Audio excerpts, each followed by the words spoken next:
Hi guys, and welcome to my channel, Polestar Tech. This is the first video in a series of Python tutorials that I will post. So let's get to it. In this video, we will be talking about the preface of Python, what you need to know before you actually dig in and get to learn Python hands-on. So, what is Python and why should I learn it?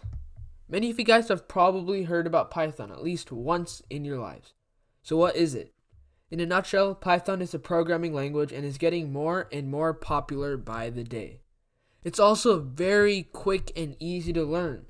Once you start writing programs more and more frequently, you can see how it correlates to basic English-like syntax. It can be used in a variety of different fields, such as web development, artificial intelligence, data science, and more. And it will help you build a strong foundation for other programming languages. If you're planning on learning more, Python is a great language to get you started. So let's take a small history flashback.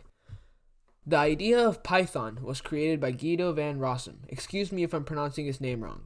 But when Rossum created Python, he had a couple of key features in mind. One of which was he wanted Python to be a scripting language. A script is a program that controls other programs. Scripting languages are good for quick development and prototyping because they're good at passing messages from one component to another and handling fiddly stuff like memory management so that the programmer doesn't have to. Python has grown beyond scripting languages, which are used mostly for small applications. The Python community prefers to call Python a dynamic programming language. Another feature that Rossum had in mind was indentation for statement grouping. Python specifies that several statements are part of a single group by indenting them. The indented group is called a code block. Other languages use a different syntax or punctuation for statement grouping. For example, the C programming language uses curly brackets to begin and end a set of code.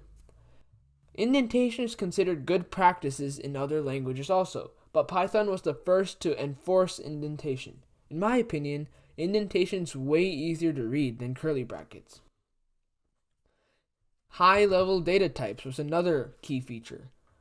Computers store everything in ones and zeros, but humans need to work with data in more complex forms, such as text. A language that supports such complex data is said to have high-level data types. A high-level data type is easy to manipulate. For example, Python strings can be searched, sliced, joined, split, and more. High-level data types in Python, such as lists and dictionaries, which is another data type, encompasses more functionality than in other languages. Python is also extensible. An extensible programming language can be added to. These languages become very powerful because additions make them suitable for multiple applications and operating systems. Extensions can add data types or concepts, modules, or plugins. Python is extensible in several ways. A core group of programmers work on modifying and improving the language, while hundreds of other programmers write modules for specific purposes. Python is also an interpreted language. But to understand what an interpreted language is, we have to take a step back. What is a basic program? Every program is a set of instructions given to the computer. And both of these interpreters and compilers, which is another form of executing code, take that human-readable program, human-readable code, and converts it to computer-readable machine code. Another way to think about it is by thinking of a recipe. Let's say you found a really good pasta recipe online, but it's in a different language.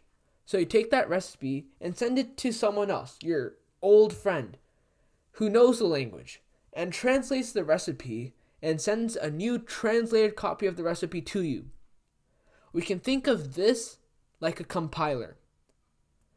And another situation is, let's say you have a really close friend who knows the language as well. You call him over one day, and together you cook the recipe. While you are cooking it, he translates it to you line by line, so you can follow him line by line. This is an interpreted form. You can think of this as an interpreted form. So in the real world, When a programming language is called interpreted, your code gets executed one line at a time and gives out the result. Whereas compiled languages create a new executable file, such as the translated recipe, which can be read by the computer and run in an instant.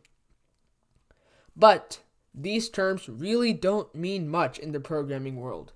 Languages are not defined by being interpreted or compiled. These are merely means of implementation. Just about any language can be run either way, and sometimes even more. So, this is it for this time, guys. Thank you for listening, and stay tuned for my next video to get started with Python.